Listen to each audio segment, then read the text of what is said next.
오늘 우리에게 주시는 하나님의 말씀은 요한복음 12장 12절부터 19절까지의 말씀입니다. 신약성경 요한복음 12장 12절부터 19절까지의 말씀을 제가 받들어 읽겠습니다. 그 이튿날에는 명절에 온 큰 무리가 예수께서 예루살렘으로 오신다는 것을 듣고 종려나무 가지를 가지고 맞으러 나가 외치되 호산나 찬송하리로다 주의 이름으로 오시느니 곧 이스라엘의 왕이시여 하더라. 예수는 한 어린 나귀를 보고 타시니 이는 기록된 바 시온 딸아 두려워하지 말라 보라 너의 왕이 나귀 새끼를 타고 오신다 함과 같더라. 제자들은 처음에 이 일을 깨닫지 못하였다가 예수께서 영광을 얻으신 후에야 이것이 예수께 대하여 기록된 것임과 사람들이 예수께 이같이 한 것임이 생각났더라. 나사로를 무덤에서 불러내어 죽은 자 가운데서 살리실 때에 함께 있던 무리가 증언한지라. 이에 무리가 예수를 맞음은 이 표적 행하심을 들었음이러라. 바리새인들이 서로 말하되 볼지어다 너희 하는 일이 쓸데없다. 보라 온 세상이 그를 따르는도다 하니라. 아멘. 오늘은 종려주일입니다. 우리 잘 알고 계신 것처럼 예수님께서 예루살렘에 입성하신 것을 기념하는 절기입니다. 오늘 본문 말씀을 보면요, 예수님께서는 입성하실 때 어린 나귀의 새끼를 타십니다.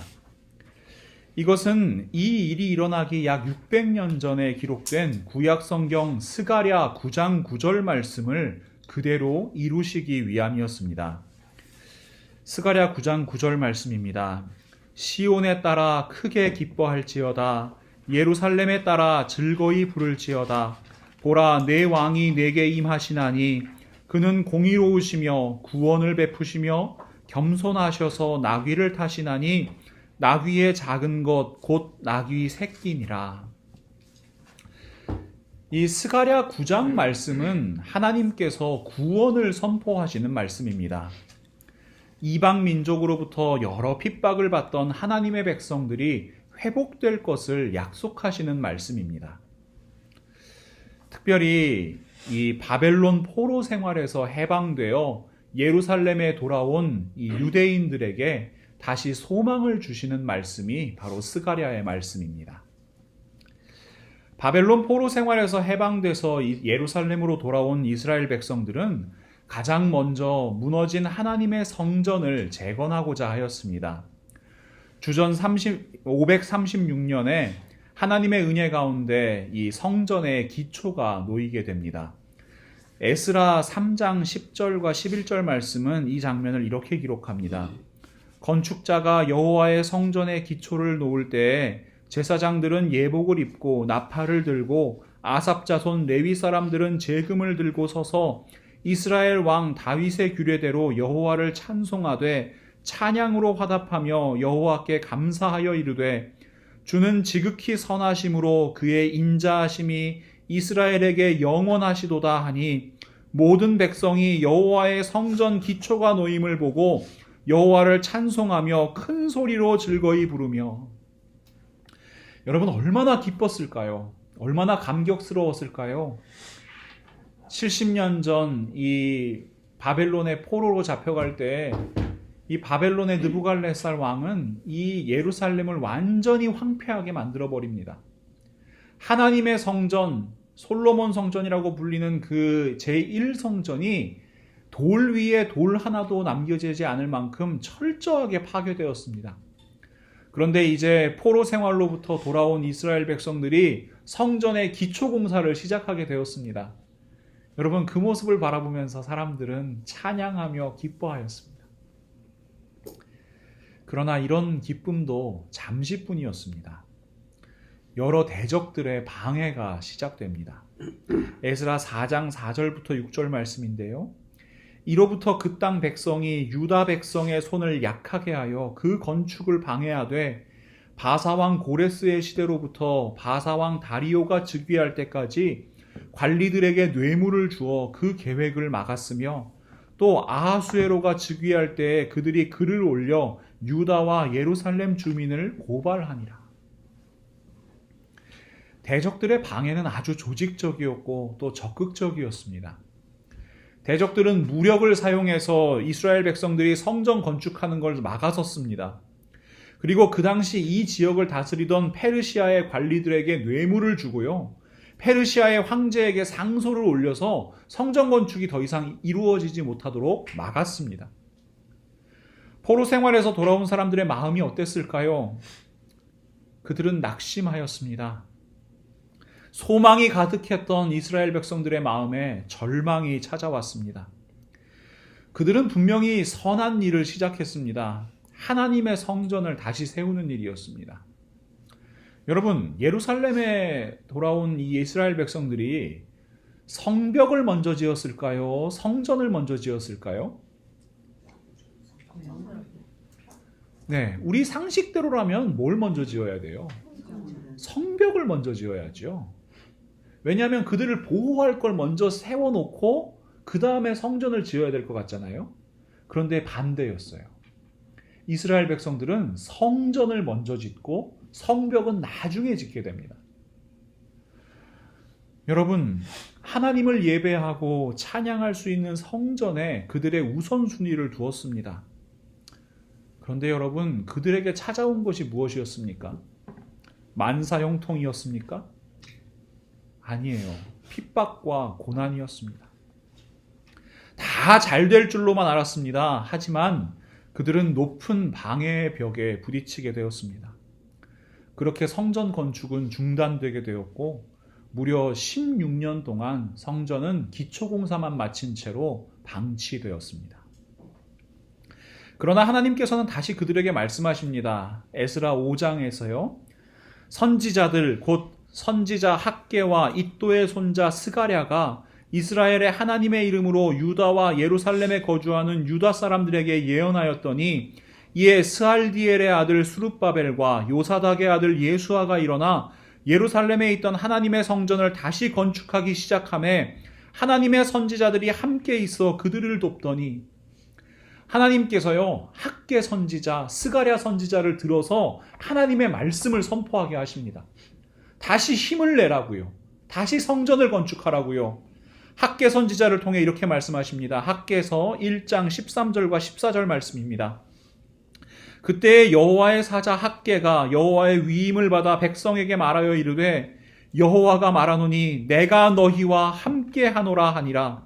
여호와께서 스알디엘의 아들 유다 총독 스룹바벨의 마음과 여호사닥의 아들 대제사장 여호수아의 마음과 남은 모든 백성의 마음을 감동시키심에 그들이 와서 만군의 여호와 그들의 하나님의 전 공사를 하였으니 만군의 주 여호와 하나님께서 그들과 함께 하시겠노라고 임마누엘의 하나님을 선포하십니다. 그러니 힘을 내어 다시 성전을 지으라고 말씀하십니다. 여러분, 이것보다 더 큰 위로와 격려가 어디에 있겠습니다? 하나님께서 함께 하신다고요. 하나님께서는 또 스가랴 선지자를 통해 말씀하십니다. 오늘 함께 읽었던 우리 스가랴 9장 9절 말씀에 이어서 나귀 새끼를 탄 왕이 너희에게 임하셔서 무엇을 하실지를 선포하십니다. 스가랴 9장 15절부터 17절 말씀입니다. 만군의 주님께서 백성을 보호하실 것이니 그 백성이 원수를 섬멸하여 무릿매 돌을 던지는 자들을 짓밟을 것이다. 백성은 그들의 피를 포도주처럼 마실 것이며 그들은 피가 가득한 동이와도 같고 피로 흠뻑 젖은 제단 뿔과도 같을 것이다. 그날에 주 그들의 하나님이 백성을 양떼같이 여기시고 구원하셔서 그들을 주님의 땅에 심으시면 그들은 왕관에 박힌 보석같이 빛날 것이다. 아, 그들이 얼마나 좋고 얼마나 아름다운가. 총각들은 햇곡식으로 튼튼해지고 처녀들은 새 포도주로 피어날 것이다. 나귀 새끼를 타고 들어온 왕이 이스라엘 백성을 구원할 것이라고 선포하십니다. 회복시키실 것이라고 선포하십니다. 원수를 다 물리쳐 줄 것이라고 선포하십니다. 메시아에 대한 약속입니다. 이 소망의 말씀을 힘입어 이스라엘 백성들은 다시 건축을 시작합니다. 그리고 주전 516년 스룹바벨 성전이라고도 불리는 제2성전이 완공되게 됩니다. 방해와 핍박과 고난을 이겨냈습니다. 성전이 다시 세워졌습니다. 여러분, 이것은 승리의 역사였습니다. 자, 여러분, 이제 다시 예수님께서 예루살렘으로 입성하시는 장면으로 한번 돌아와 보겠습니다.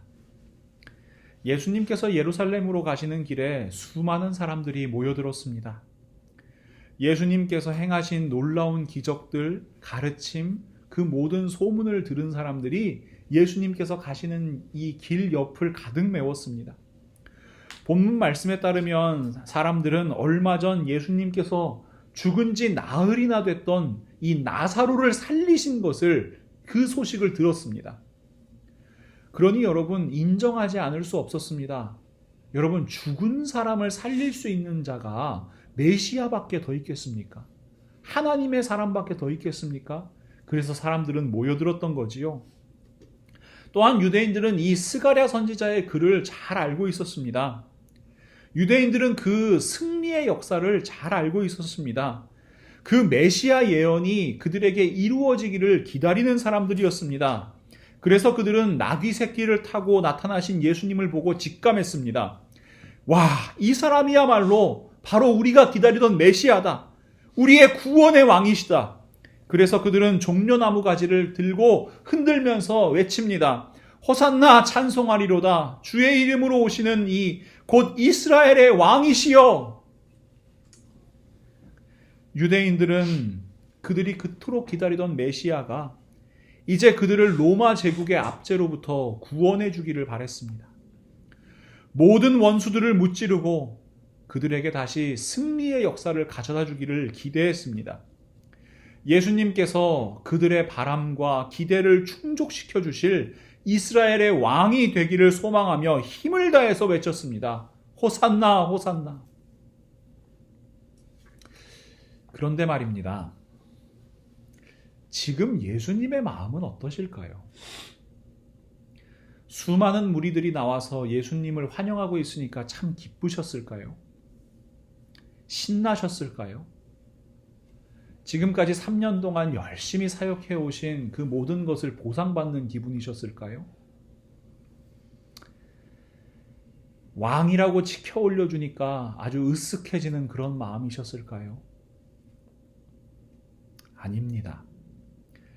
예수님께서 지금 예루살렘으로 들어가시는 이유가 무엇입니까? 누가복음 18장 31절부터 33절 말씀입니다. 예수께서 12 제자를 데리시고 이르시되 보라, 우리가 예루살렘으로 올라가노니 선지자들을 통하여 기록된 모든 것이 인자에게 응하리라. 인자가 이방인들에게 넘겨져 희롱을 당하고 능욕을 당하고 침뱉음을 당하겠으며 그들은 채찍질하고 그를 죽일 것이나 그는 3일 만에 살아나리라 하시되. 예수님의 이 말씀이 저는 참 마음에 와닿습니다. 선지자들을 통하여 기록된 모든 것이 인자에게 응하리라. 사람들은요, 스가랴의 메시아 예언만을 기억하였습니다. 승리의 역사가 이루어질 것이라고요. 구원의 역사가 이루어질 것이라고요. 자기들이 다시 영광을 되찾게 될 것이라고요. 그러나 예수님께서는 자신에게 그 말씀뿐만 아니라 다른 모든 말씀이 이루어져야 할 것을 알고 계셨습니다. 어떤 예언의 말씀입니까? 이사야 53장 4절부터 7절 말씀입니다. 우리 한번 같이 찾아서 읽어봤으면 좋겠는데요. 구약성경 이사야 53장 4절부터 7절까지의 말씀입니다. 4절부터 7절 말씀 우리 한 목소리로 읽지요.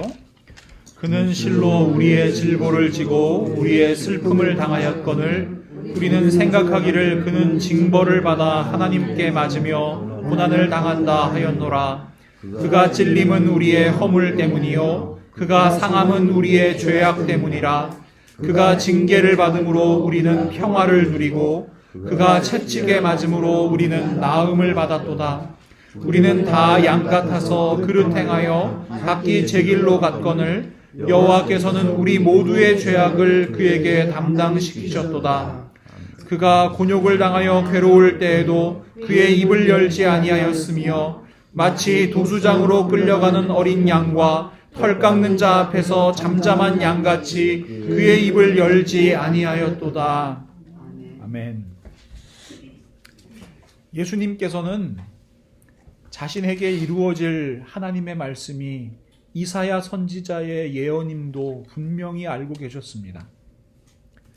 모든 인류의 죄악을 사하시기 위한 제물이 되셔야 함을 알고 계셨습니다. 인간의 몸을 입고 당할 수 있는 모든 고통과 멸시와 천대와 모욕을 이미 알고 계셨습니다. 자신이 도살장에 끌려가는 양처럼 묵묵히 끌려가야 함을 알고 계셨습니다. 예수님께서는 십자가를 지시기 위해 지금 예루살렘으로 들어가고 계신 겁니다. 예수님은 분명히 아셨습니다. 자신에게 이루어질 말씀을요. 그 말씀이 어떤 말씀입니까? 시편 22편 말씀들을 제가 읽어드릴게요. 시편 22편 1절에 보면 내 하나님이여 내 하나님이여 어찌 나를 버리셨나이까? 어찌 나를 멀리하여 돕지 아니하시오며 내 신음소리를 듣지 아니하시나이까? 6절부터 8절 말씀입니다. 나는 벌레요 사람이 아니라 사람의 비방거리요 백성의 조롱거리니이다. 나를 보는 자가 다 나를 비웃으며 입술을 비축거리고 머리를 흔들며 말하되 그가 여호와께 의탁하니 구원하실걸? 그를 기뻐하시니 건지실걸 하나이다. 17절부터 18절 말씀입니다. 내가 내 모든 뼈를 셀 수 있나이다. 그들이 나를 주목하여 보고 내 겉옷을 나누며 속옷을 제비 뽑나이다.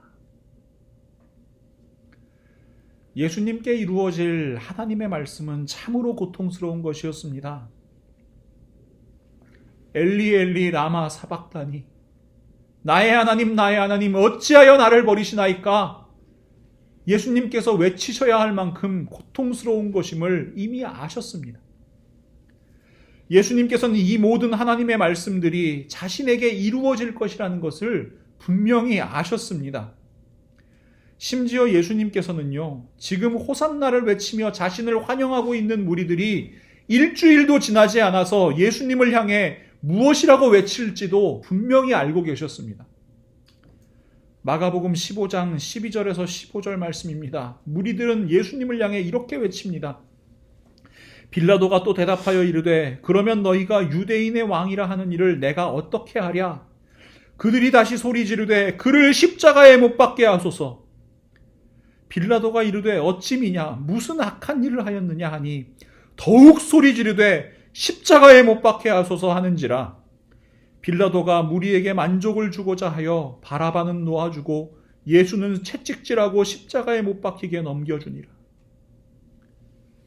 지금 예수님 가시는 길에 호산나 호산나 외치는 무리들이 예수님을 향하여 외칩니다. 십자가에 못 박게 하소서, 십자가에 못 박으소서.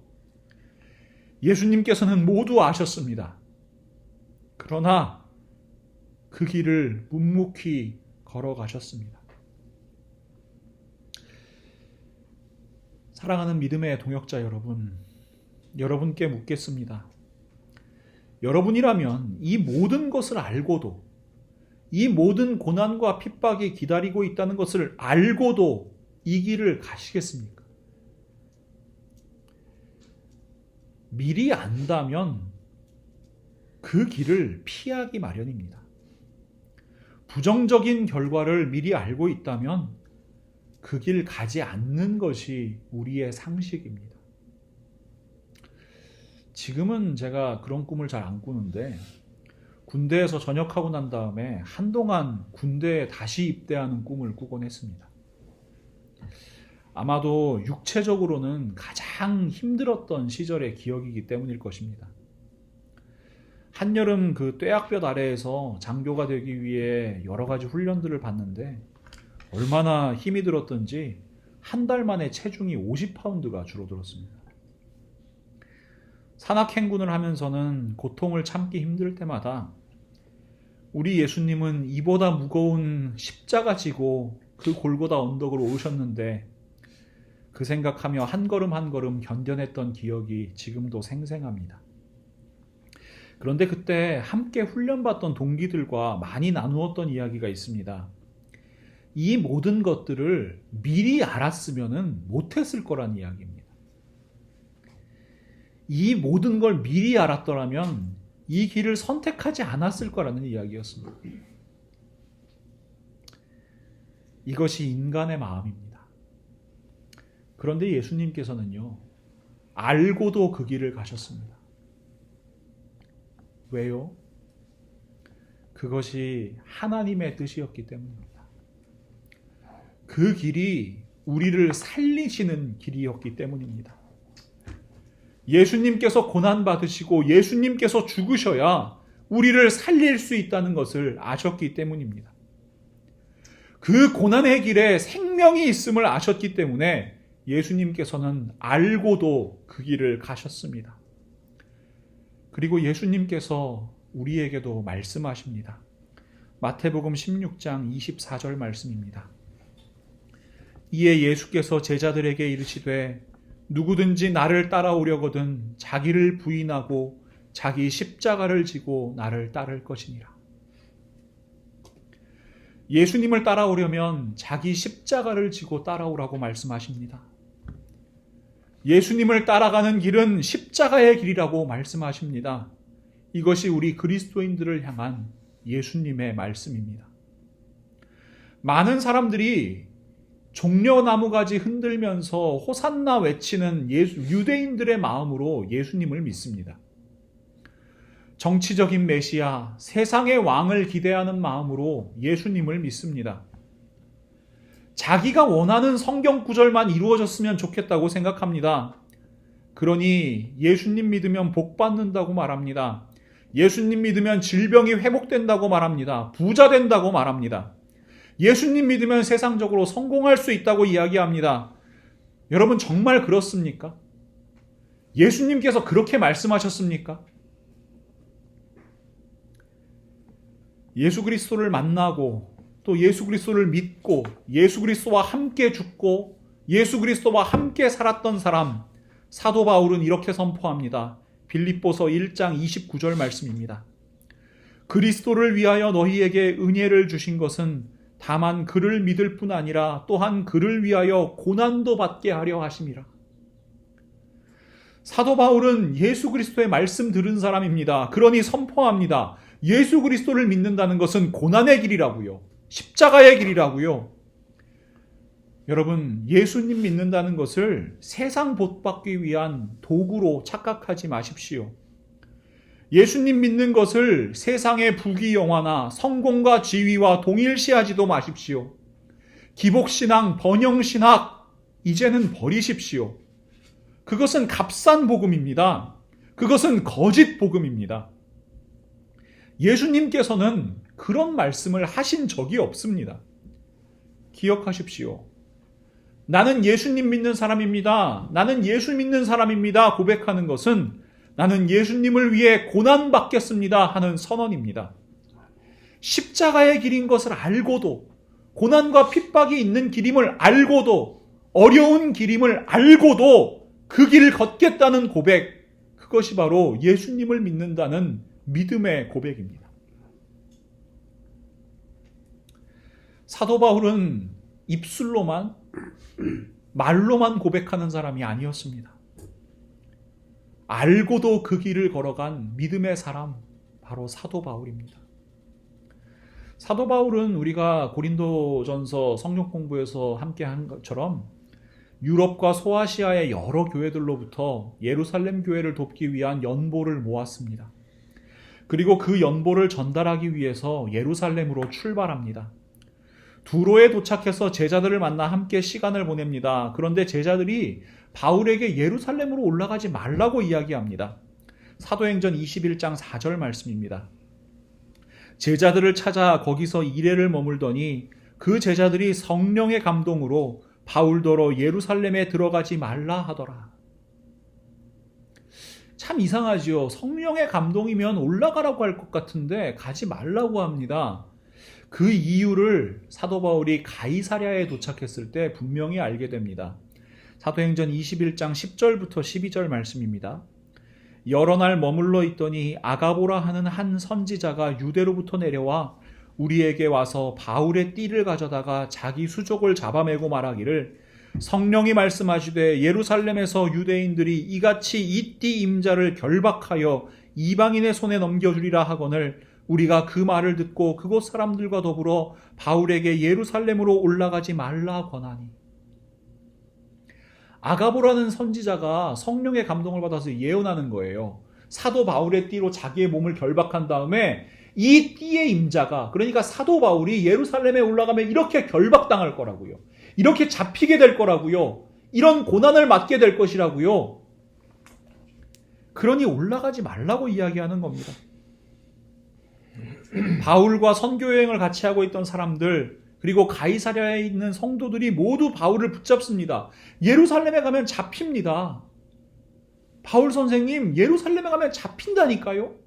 고난당한다니까요? 핍박당한다니까요? 그런데 그때 사도 바울이 이렇게 고백합니다. 바울이 대답하되 여러분이 어찌하여 울어 내 마음을 상하게 하느냐? 나는 주 예수의 이름을 위하여 결박당할 뿐 아니라 예루살렘에서 죽을 것도 각오하였노라 하니 그가 권함을 받지 아니하므로 우리가 주의 뜻대로 이루어지이다 하고 그쳤노라. 사도 바울의 고백이 무엇입니까? 알고도 가겠다는 겁니다. 고난이 있을 것을 분명히 알고 있지만 성령 하나님께서 그 길을 보여주셨지만 그럼에도 불구하고 그 길 가겠다는 겁니다.